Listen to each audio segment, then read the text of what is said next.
네, 우리 송구 영신 예배 오신 여러분들을 주님의 이름으로 환영하고 축복합니다. 우리가 한 해를 이렇게 마무리하면서 또 새해를 또 새롭게 열면서 우리가 이렇게 예배를 통해서 시작하고 예배를 통해서 마무리한다. 또 예배를 통해서 마무리하고 또 예배를 통해서 시작한다. 이거는 굉장히 큰 축복입니다. 우리가 묵은 해를 보내고 새해를 맞이하면 세상 사람들은 어떻게 합니까? 동해 바다로 해돋이 보러 가죠. 해 바라보면서 해에게 소원을 빌고 또 제야의 종소리 들으러 가고 그렇습니다만은 우리 하나님 믿는 사람들은 어떻게 합니까? 예배로 마무리하고 예배로 시작하는 것이죠. 여러분 이미 이제 그것 자체가 벌써 여러분들은 이렇게 늦은 밤 시간에 하나님께 이렇게 예배하고 하나님의 은혜를 구하고 축복을 구하러 이렇게 나오신 이 자체가 벌써 여러분들은 2020년도 새해에 하나님의 복을 받을 수 있는 기본적인 자질, 기본적인 자세와 태도와 준비가 되어 있는 것입니다. 그런 점에서 우리 2020년도 새해에도 하나님께서 여러분들을 인도해 주시고 축복해 주시기를, 함께 해 주시기를 예수님의 이름으로 간절히 축원합니다. 오늘 우리가 읽었던 본문 말씀 굉장히 유명한 시편 중에 하나죠. 우리의 진정한 도움은 어디서 오는가 하는 문제에 대해서 해답을 주고 있는 그런 하나님의 말씀입니다. 1절에 보니까 뭐라고 말씀합니까? 내가 산을 향하여 눈을 들리라. 나의 도움이 어디서 올까? 이렇게 질문하고 있습니다. 참 우리가 인생을 살아가면서 누군가로부터 도움을 받는다는 것은 참 중요하죠. 우리들은 혼자 살 수 없는 자들입니다. 애초에 하나님께서 우리를 만드실 때 그렇게 만드셨죠. 아담이 홀로 있을 때 독주하는 것이 좋지 못해서 또 하와를 하나님은 주셨죠. 그래서 우리는 누군가로부터 도움을 받고 관계를 맺고 함께 더불어 살아가도록 만들어졌다는 거예요. 수학 문제를 푸는데 너무 어려워요. 내 힘으로 풀 수가 없어요. 근데 옆에서 누군가가 그 문제를 잘 푸는 사람이 옆에서 도와주면 또 선생님이 지도해주고 도와주면 문제를 풀 수 있는 겁니다. 우리가 운전을 배울 때에도 처음부터 이게 뭐가 브레이크고 전혀 모르죠. 근데 운전을 잘하는 사람이 옆에서 도와주면 또 운전을 배울 수 있게 되는 겁니다. 제가 바로 며칠 전에 여기 이마트에 가서 그 구두 주걱이라 그러죠. 구두 신을 때 신는 거. 그거를 좀 사려고 집에 있는 게 부러졌어요. 부러져서 이제 그거를 이제 사러 이마트에 이제 갔습니다. 1층 매장을 막 이렇게 돌면서 찾아봤는데 못 찾겠는 거예요. 그러니까 점원한테 한번 물어봐야 되겠는데 점원도 안 보여요. 요즘은 별로 없잖아요. 그죠? 다 이렇게 다 적어져 있으니까 그거 보고 주방용품 이렇게 근데 봐도 없더라고요. 근데 마침 이제 점원이 딱 지나가서 물어봤습니다. 그랬더니 그거요 바로 나와요. 2층 저기 신발 그 잡화점에 거기 있습니다. 그러더라고요. 한 걸음에 딱 가니까 있는 거예요. 근데 제가 이제 원하는 그런 크기와 이런 게 아니어서 사지는 않았습니다만은 1층을 아무리 해주고 다녀봐도 못 찾았는데 그 점원이 한마디 하니까 정확히 알고 있는 그 점원의 도움을 받으니까 금방 찾는 겁니다. 이렇게 우리가 이제 누구의 이렇게 도움을 받는다는 것은 그런 점에서 굉장히 중요한 것이죠. 근데 문제는 누가 진정으로 내 인생을 살아가는데 내 인생에 도움을 줄 수 있는가 하는 것입니다. 그러니까 시인은 그걸 질문하고 있는 거예요. 나의 도움이 어디서 올까? 굉장히 중요한 질문이죠. 인생의 어려움과 위기와 시련을 만나서 도저히 내 힘으로 어찌할 수 없을 때 그때 우리는 어떻게 합니까? 내 힘으로 도저히 어떻게 할 수가 없어요. 이 큰 문제를. 그럴 때 우리는 이제 창문 너머로 먼 산 보듯이 이렇게 응시하잖아요. 아마 시인도 그랬던 것 같아요. 시인에게 주어진 어려움이 어떤 것인지는 모르지만 굉장히 큰 어려움이 주어졌던 것 같아요. 그때 이 시인은 산을 바라본 겁니다. 물론 그 산은 예루살렘 성전이 있는 시온 산이었을 거예요. 산을 딱 보니까 산을 바라보면서 그 거대한 그 산을 보면서 시인의 생각 속에 떠오르는 분이 있었어요. 바로 누구일까요? 그 산을 만드신, 그 크고 웅장하고 위대한 그 산을 만드신 하나님을 생각하게 된 것입니다. 무릎을 탁 치면서 바로 그래, 맞아, 하나님이 계시지. 저 거대하고 저 산을 지으신 하나님이 계시지. 그렇게 생각을 하면서 시인이 2절에 뭐라고 말씀하고 있어요? 우리 읽었던 말씀 2절 다시 한번 같이 읽어볼까요? 시작. 나의 도움은 여호와에게서로다. 예. 천지를 지으신 하나님이 계시지. 근데 그 하나님을 바라보면 되겠구나. 하나님은 천지를 지으신 분이라는 거예요. 근데 그 하나님이 어때요? 여기 보니까 3절, 4절에 5절에 이렇게 말씀합니다. 우리 3절, 4절 이제 두 절을 같이 읽어볼까요? 시작. 여호와께서 너를 실족하지 아니하게 하시며 너를 지키시는 이가 졸지 아니하리로다. 이스라엘을 지키시는 이는 졸지도 아니하시고 주무시지도 아니하시리로다. 그래, 지금 천지를 지으신 하나님께서 나를 지켜주시고 보호하시고 인도해 주시기 때문에 하나님이 계시는 나는 절대로 넘어지지 않아. 내 인생은 실패하지 않아. 이 확신과 믿음을 갖게 된 것이죠. 여러분, 우리가 이 사람의 도움을 받는 거, 아까 그런 유익들이 있었죠. 운전을 배울 수도 있고, 길을 찾는 데에도 아는 사람에서 도움을 받을 수 있어요. 그런 도움이 유익하기는 해요. 그런데 근본적인 의미에서 인간은 우리에게, 우리 인생에 대신해 줄 수도 없고, 우리 인생을 책임져 줄 수도 없다는 거예요. 시인은 천지를 지으신 하나님만이 나의 도움이 되시는구나. 이 깨달음을 갖게 된 거예요. 여러분, 사람은 옆에 있는 사람의 그 안타까운 사연을 들을 때, 어려운 일을 만나고 문제, 위기를 만날 때 마음으로는 동감이 되고 또 위로의 말도 해줄 수 있지만, 사람은 능력이 없는 거예요. 그 사람의 인생을 대신 살아줄 수도 없는 것이고, 내가 대신 시험 봐줄 수도 없는 것이고, 내가 대신 결혼해 줄 수도 없는 것이고, 내가 대신 군대 가줄 수도 없는 것이고, 내가 대신 뭘 해줄 수 없는 거예요. 마음은 그렇게 되지만 그런 능력이 없는 것이죠, 인간은. 근데 하나님은 어떻습니까? 하나님은 인간의 도움과 하나님의 도움은 근본적으로 다르다는 거예요. 시인은 그것을 보게 된 겁니다. 저 산을, 저 위대한 거대한 저 산을 만드신 그 하나님이 이 천지를 지으셨지, 그 천지를 지으신 하나님께서 그 능력으로, 그 전능하신 능력으로 못하실 게 뭐가 있겠습니까? 시인은 그걸 본 겁니다. 그래, 천지를 지으신 그 하나님께서 살아계시고 그 하나님이 나를 지키시고 인도하신다면 내가 어떤 어려움도 이길 수 있어. 이 믿음, 이 확신을 갖게 되었던 것이죠.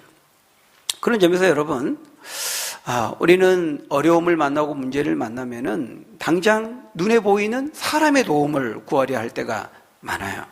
그죠? 사람으로 권력을 삼고 사람을 의지하는 자는 하나님의 저주를 받을 것이다. 에레미야 17장에서 말씀하는데요. 근본적인 의미에서 인간은 우리의 인생을 책임져 줄 수 없고, 진정한 의미에서, 궁극적인 의미에서 인간은 우리가 도움이 될 수 없어요. 그래서 인간은, 성경은 끊임없이 말씀하죠. 인간은 신뢰의 대상이 될 수 없다고 말해요. 왜? 인간은 인간이기 때문에, 인생이기 때문에, 죄의 연약함을 가지고 있기 때문에 한계를 가지고 있는 자들이라는 것이죠. 그래서 거기 그 4절에 보면은 하나님은 졸지도 아니하세요. 응? 하나님은 이스라엘을 지키시는 이는 졸지도 아니하시고 주무시도 아니한다. 근데 어떻습니까? 인간은 육체의 몸을 가지고 있기 때문에요. 시간이 좀 지나고 어떤 것을 이렇게 집중력 있게 해도요, 1시간, 2시간 지나면 피곤해요. 졸려요. 벌써 지금 신호가 오는 분들이 있어요. 지금 조는 분들이. 어른은 없는데 우리 아이들 대단한 겁니다. 우리 지금 이 밤에 우리 부모님들이 이 송구 영신 예배 때, 그래 너 피곤하니까 넌 자라, 엄마 아빠 예배 드리고 올게, 이렇게 하지 않고 아이들 데려오는 거는 정말 잘하시는 거예요. 물론 와서 졸 수 있습니다. 그렇지만 이 아이들의 인생에 그 유년 시절에, 어린 시절에 내가 엄마 아빠 손잡고 그 예배를 드렸던 이것이 물론 추억으로만 끝나는 게 아니에요. 깊은 심령에 각인되고 그것을 또 하나님이 기억하셔 축복해 주시는 것이죠. 근데 우리의 이 졸지도 주무지도 않는다 이 말은 한계가 없다는 거예요. 반면에 인간은 피곤하면 졸려요. 졸리면 어떻습니까? 자야죠. 자야 됩니다. 안 잘 수가 없어요. 그래서 제가 예전에 이제 운전을 하고 오는데, 이제 너무 졸리니까요. 아내가 또 운전을 잘 합니다. 그래서 이제 고속도로라든가 멀리 지방 같은 데 오면은 제가 거의 하는데 너무 힘들 때는 이제 아내가 교대를 해줘요. 교대를 해주는데, 운전을 우리 여성들 치고는 굉장히 잘 합니다. 그래서 제가 이제 옆에 자는데 이제 살짝 브레이크 밟으면 놀라서 깨는 거예요. 조심해. 그럼 이제 아내는 아무 문제 없다고 살짝 지금 밟고 괜찮다고 이제 자라고 하는데 못 자는 거예요. 지금 너무 피곤하는데 살짝 밟았는데 또 깨고 이제 아내는 더 합니다. 아내는 더 예민해가지고 우리는 못 믿는 거예요. 이게 언제 또 이렇게 졸음운전할지 모르니까 이제 걱정하지 마. 나 안 졸고 운전 잘할 거니까 좀 눈 붙여. 자, 그래도 못 자요. 아내도 못 자더라고요. 그러니까 우리는 이렇게 이제 졸리는 거죠. 졸리면 자야 되고. 우리가 잔다는 건 뭐예요? 잘 때는요, 우리가 의식이 없잖아요. 이성적인 의식이 없잖아요. 잘 때는 무방비 상태라는 것을 의미하는 거예요. 부모가 아무리 자녀를 지키고 보호해 주려고 해도요, 부모가 자는 순간에는 그 부모도 어떻게 할 수가 없는 거예요. 도둑이 들고. 우리가 이 잠을 잔다라고 하는 것은 무방비 상태를 의미하는 거거든요. 근데 하나님은 졸지도 아니하시고 주무시지도 않는다는 거예요. 한순간도 놓치지 않고 하나님은 깨어서 그 당신의 백성들을 지키시고 보호하신다는 거죠. 오늘 본문에 보면은 계속 반복되는 단어가 뭡니까? 계속 반복되는 단어가 뭐예요? 네? 지키신다는 거잖아요. 지키신다. 거기 보면 3절에도 너를 지키시는 이가 졸지 않는다.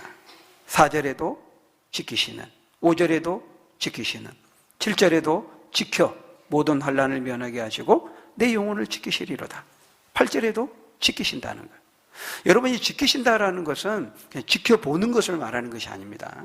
사실 안 졸고 안 자면서 지켜보는 것도 힘들어요. 우리 부모들이 아무리 자녀들을 보살피고 지킨다고 해도요, 자녀를 다 따라다닐 수가 없습니다. 학교 갈 때, 학원 갈 때, 모든 순간순간 다 지켜보면서 따라다닐 수는 없는 거예요.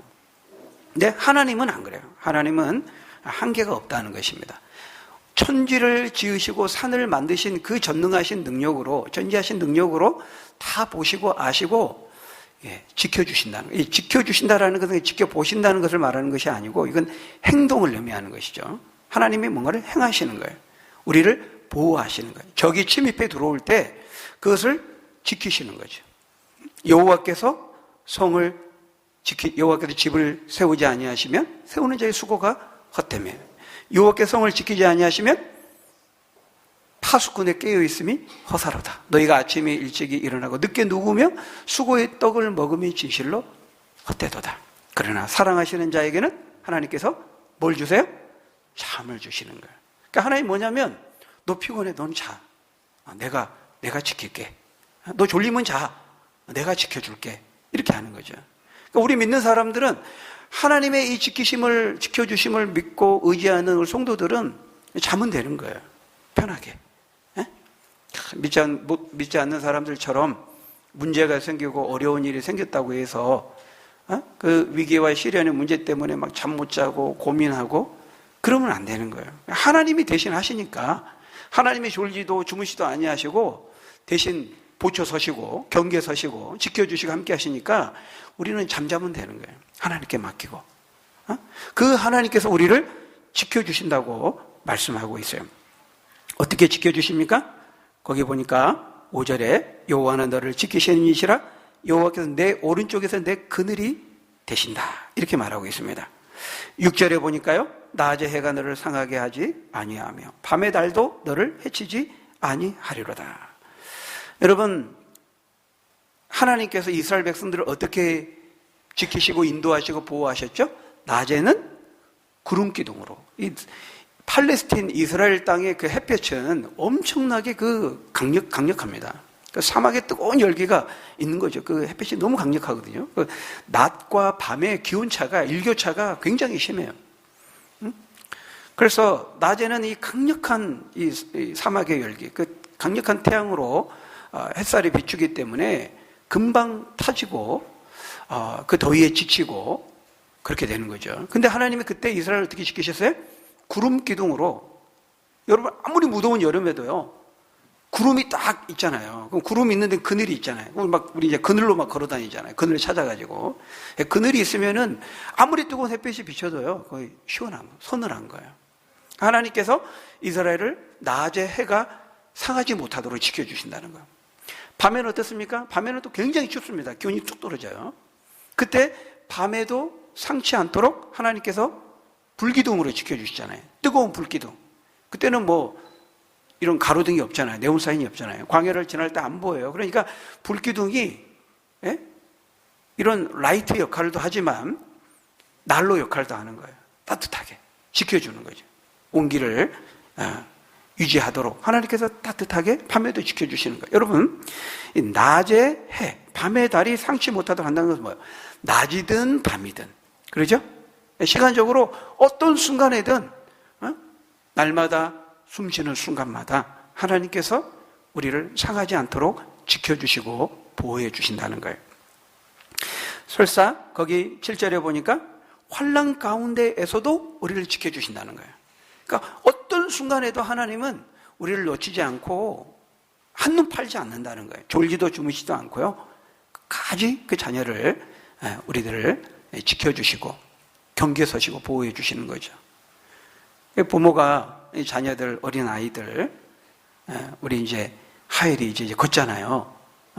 이제 이때가 굉장히 이제 잘 봐야 돼, 부모가. 응? 뭘 이렇게 가다가 집어먹을 수도 있고, 가다가 그냥 또 어디 탁 받을 수도 있거든요. 그래서 이제 잘 따라다녀야 됩니다. 아빠가, 우리 김영태 집사님 좀 더 빠져야 돼요. 살이. 지금 안 됩니다. 그거 가지고는. 그러니까 부지런히 따라다녀야 돼요. 이미 집사님은 좀 안 다녀도 될 것 같아요. 근데 이제 아이를 이제 우리가 지키고, 보호하고 이렇게 해도 잠깐 한눈 팔았는데 갖다 이제 딱 사고가 나는 거거든요. 그럴 수 있는 겁니다. 근데 하나님은 그렇지 않다는 거예요. 낮이든 밤이든 어느 순간이든 놓치지 않고 경계를 늦추지 않고 한눈 팔지 않고 졸지도 주무시지 않고 우리를 지켜주신다는 거예요. 근데 하나님이 그토록 우리를 지켜주시는데 왜 그렇게 교통사고, 접촉사고도 나고 말이죠. 우리 집사님들처럼. 우리 정현무, 송숙씨 괜찮나요 이제 좀? 후유증 조심하셔야 되는데 하나님이 우리 지켜주신다면 졸지도 주무시지 않고 지켜주신다 그러면은 왜 내 삶에 그렇게 사고도 나고 질병도 걸리고 우리 또 김평단 집사님 어제 또 밤 이렇게 걸으시다가 잘못 디디셔가지고 넘어지셔도 얼굴을 또 이렇게 조금 긁히셨어요. 왜 이런 일들이 우리 삶에 있는 건가? 하나님이 나를 그렇게 지켜주시고 보호해 주시면 왜 그 시험엔 떨어지고 말이죠. 이런 어려움, 시련들이 있을 수 있는가? 우리가 이런 질문을 할 수 있죠. 근데 여러분, 우리가 알아야 되는 것은 하나님께서 우리를 지켜주시는 그 방식에 대한 부분입니다. 하나님께서 우리를 지켜주신다는 것이 우리가 믿지 않는 사람들과는 다르게 이 막 비가 내릴 때 다 빗사이도 막가로 막 하고 빗사이로 막 하고 모든 생로병사의 고통을 다 막 피해 다니고 그건 아니죠. 그러니까 낮에 이 강력한 햇살이 우리를 다 피해가는, 강력한 햇살은 비쳐요, 여전히. 햇살은 여전히 믿는 사람을 믿지 않는 사람을 비치지만 그 가운데에도 하나님 지켜주신다는 거예요. 그러니까 우리가 이 땅에 이 죄악이 관영하는 이 세상 속을 살아갈 때 그 죄가 만들어내는 여러 가지 인생의 시련, 또 생로병사의 고통, 이런 부분에 대해서 제외되거나 예외가이거나 면제되거나 피해가거나 그런 것은 아니에요. 그래서 우리가 이 땅을 살아갈 때 이런저런 시련과 어려움들, 낮에 강력한 햇살에 비칠 수 있고 밤에 그 차가운 그 추위가 우리에게도 올 수 있는 거예요. 믿지 않는 사람들에게만 가는 건 아닙니다. 그러나 그런 가운데도 하나님께서 변치 않는 사실은 우리에게 눈을 떼지 아니하시고 한눈 팔지 아니하시고 까지 우리를 졸지도 주무시도 아니고 우리를 지켜주신다는 거예요. 무엇보다 하나님의 관심은 뭡니까? 우리의 영혼을 지키시는 거죠. 우리 7절, 8절, 우리 두 절을 같이 읽어볼까요? 시작. 여호와께서 너를 지켜 모든 환난을 면하게 하시며 또 내 영혼을 지키시리로다. 여호와께서 너의 출입을 지금부터 영혼까지 지키시리로다. 여러분, 하나님의 관심이 있으시는 것은 우리의 영혼까지 지키시는 거예요. 우리 육체만 지키시는 것이라면 아까 말한 것처럼 뭐 사고도 없어야 되고 병도 안 걸려야 되고 그렇게 해야 되겠죠. 근데 하나님이 정말 관심이 있으시는 것은 우리 육체만이 아니라 영혼의 안위를 지키는 거예요. 그래서 여러분, 우리가 이런 그 영적인 영혼의 건강함, 거룩함, 순결함을 하나님 지키시기 위해서 때로는 그 육체의 고난들을 사용하시는 거예요. 그러니까 우리는 이 땅에서만 그냥 잘 되고 육체적으로 무병장수하고 만사형통하는 것이 하나님의 목표가 아니라는 거예요.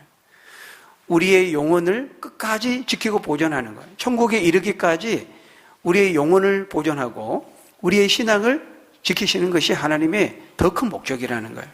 그래서 그 영혼을 지키기 위해서는, 그 영혼의 거룩함과 순결함을 지키기 위해서는 때로 육체의 고난과 시련을 하나님은 사용하시는 겁니다.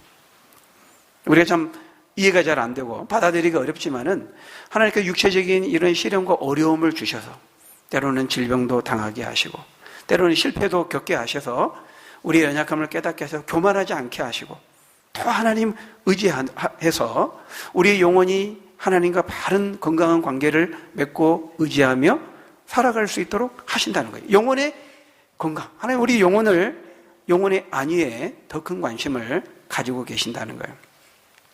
그래서 때로는 이 땅의 시련과 어떤 어려움들, 환난들까지도 사용하셔서 우리의 영혼을 지키고 보존하신다는 거예요. 그러나 그 모든 부분들, 사실 우리가 다 그 하나님의 그 생각과 마음들을 다 헤아릴 수는 없어요.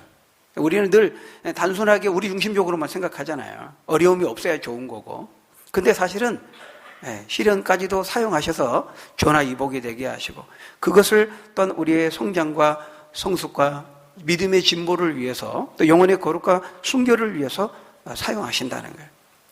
성경 전체를 통해 우리가 그걸 말씀하시잖아요.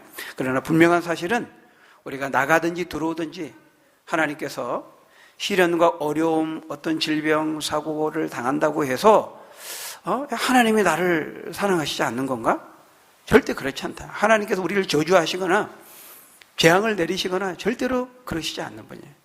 물론 하나님이 징계를 내리시면서 사랑하시기 때문에 하신다고 말씀하잖아요. 그런 부분을 우리 절대로 의심하면 안 되는 거예요.